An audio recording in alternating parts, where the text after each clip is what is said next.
involved blackmail. With the Franklin network, there were hidden cameras. With the Epstein network, Epstein had hidden cameras in all of his homes. And two of the victims say that Epstein showed them a room where there were two men, as in plural, monitoring all these monitors. And the Franklin scandal, the primary pimp in the Franklin scandal, well, actually, there were two, Lawrence King and Craig Spence.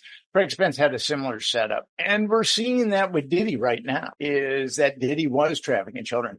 There were initially 8 lawsuits against Diddy, and 2 of them involved underage girls that said that they were trafficked by him. And the 5th lawsuit by Little Rod, the hip hop producer, said that Diddy was trafficking minors frequently.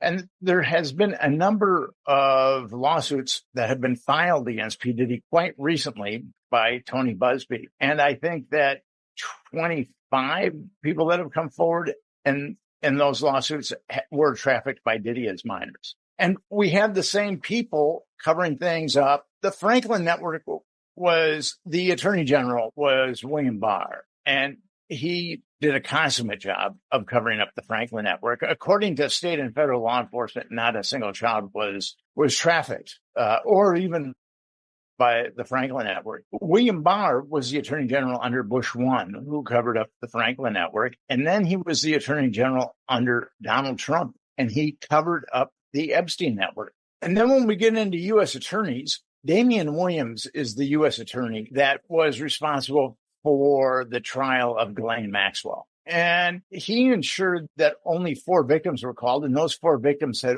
only been by Epstein and Maxwell. And ultimately, Maxwell was found guilty of child trafficking conspiracy, but no one else was indicted. And now he is the same U.S. attorney that's covering up P. Diddy.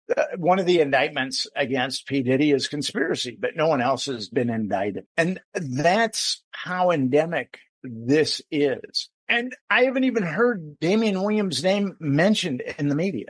I was on a large podcast that came out on Monday, and I discussed Damian Williams' role in covering up Epstein and Damian's role in covering up Diddy, that network. And the trolls came out of the woodwork to attack me.